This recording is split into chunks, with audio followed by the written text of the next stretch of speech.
Manchester United have acted quickly, decisively, and it's not often I can actually say that, to sign Marcel Sabitzer. Hope I pronounced that right. I keep annihilating the names of players.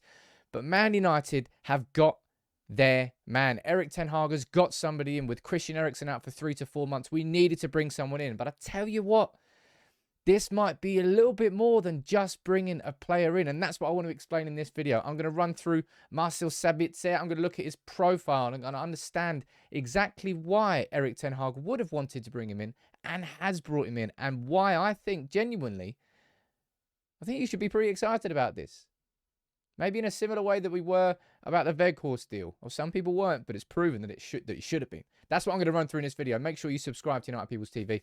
We've got an exciting time coming up. But Sabitzer, he's the man that we have brought in from Bayern Munich. Now, at Bayern Munich, he hasn't set the world on fire, right?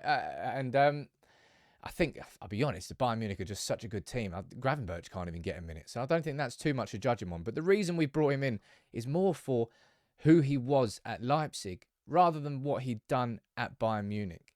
Because at Leipzig was where he really made a name for himself. Under Julian Nagelsmann, he was relentless, fantastic. So much so that Nagelsmann moved to Bayern Munich and decided to bring him with him, which is one of the biggest compliments a manager can give a player. He moves clubs and decides that still you're going to be one of my players moving forward. Now, Bayern are sport for choice with their midfield options. Obviously, with Kimmich in there, they've got Gravenberch in there.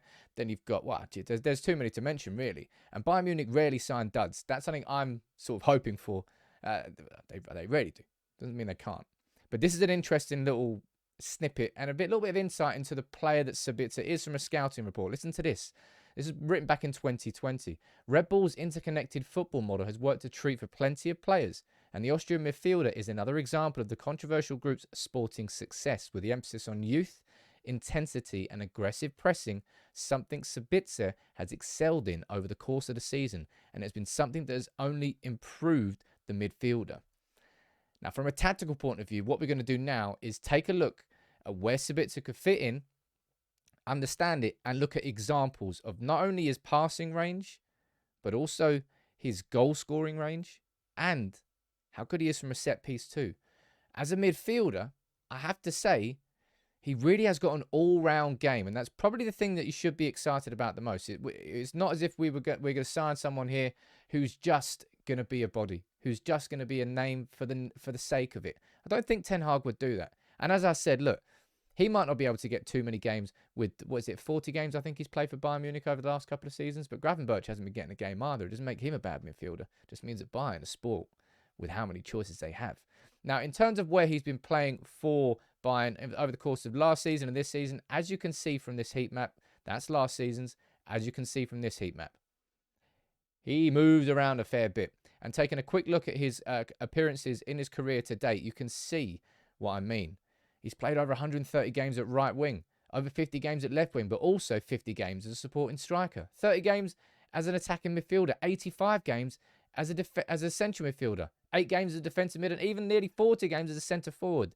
If that isn't versatility, then I don't know what is versatility. But I tell you what, he's got quality as well. One quick look at his stats here, you can see where he particularly excels in.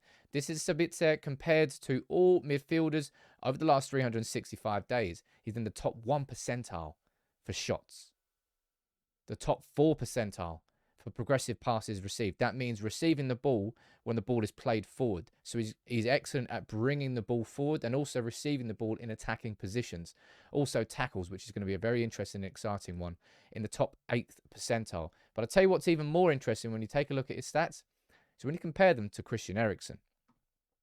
Here we've got the charts of Sabitzer and Eriksen. Now, he's been brought in because Erik ten Hag has identified him as somebody who could do a lot of what Eriksen does. And one look at this chart will probably help you understand exactly how and why Manchester United decided that is the case. You can see where Eriksen excels, and you can see also how Sabitzer kind of matches up to him. I'm not saying he's going to be better than Eriksen. I'm not saying he's going to be exactly like Eriksen. But from a profile perspective, there are a lot of similarities between the two styles. Also down here, also some better stats down here, and especially from a tackling perspective. Look at that one there. Christian Eriksen, you can't see it there. He's a 2nd percentile for tackles. Sabitzer is the 92nd. So let's take a quick look at the chart over here. And let's go, sorry, Erik, out you go. And you come in there. Pretty much what you could expect from Manchester United is quite a similar setup to how we play with Eriksen. What you may see is more of a little bit more formally, Manchester United kind of moving to a 4-3-3 with Casemiro sitting properly as that screening defensive midfielder. Let me get this up there. Give me a nice yellow ones there. As your proper screening holding midfielder, kind of operating in this role, allowing then Sabitzer and Bruno to really operate as two number 8s. But also at the same time, he has got a relentless work ethic. And that's probably one of the most exciting things I would say. And in terms of improvements, I would say that's actually an advantage with Sabitzer over Eriksen. I'm not here to criticize Eriksen, trust me. I'm just comparing their profiles as players. Sabitzer gets around a hell of a lot more.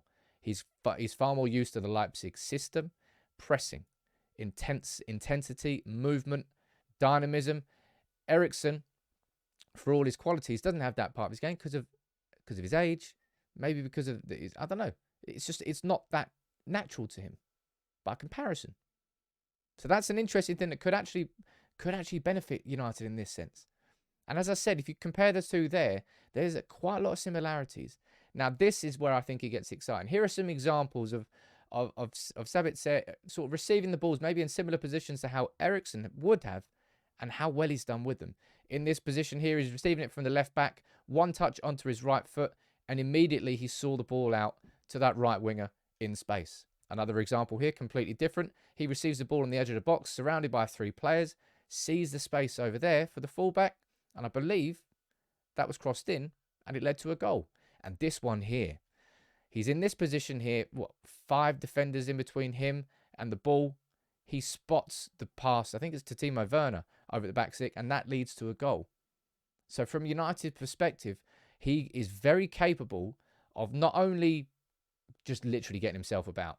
As I said, if you go up and look at the stats here, look, tackles in final third, he's in the top 3 percentile. He is absolutely going to help Manchester United from pressing from the front, from winning the ball back early. That's absolutely a fundamental of the Leipzig style and a fundamental of Sabitzer's style. But also, he's got a passing range. He is quite good at the diagonals over there, but he can, as I've showed you here with these 3 examples, he can find a pass between 2 players. Look, he can find a pass into space and he can find a pass over the top. That should fill you with a little bit of excitement that he can massively bring that to United. Now, what will also bring you some real excitement is this, right? Top 1 percentile for shots. This dude has got a rocket on him.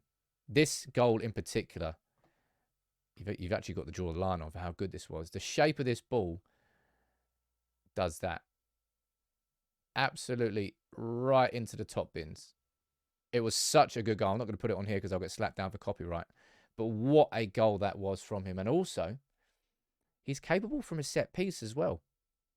So I really can understand exactly why Erik ten Hag would bring him in. And the reason I pulled that photo up there is because it kind of feels a little bit like the sort of signing that Ralf Rangnick would have given a thumbs up to. And that was a fundamental reason of why I was excited about the progression idea between Rangnick and Ten Hag, because I saw similarities in their style of management and how they want their teams to play that could kind of make sense. I believe Sabitzer, he scored on Rangnick's first game as Austrian manager.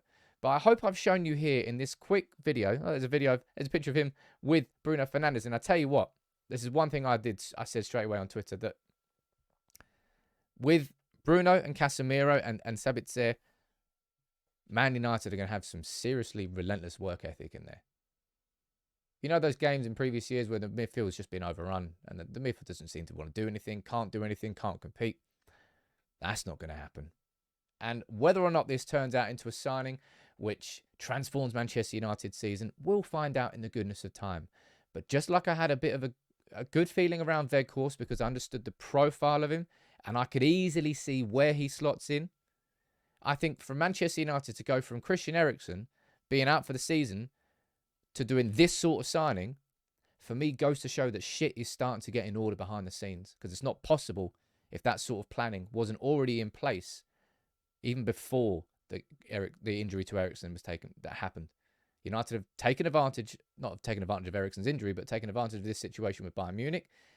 And I've got a good feeling about it. Let's find out in the goodness of time. But Sabitzer, welcome to United. I'm excited to see him play. I'm excited to see how that midfield lines up. And I hope you've understand and learn a little bit more now about how United really can set up with Sabitzer and the things and the assets that he can bring to the game. Because I tell you what, he can do a lot of what Eriksen can do. And in some regards, he can do things that Eriksen can't.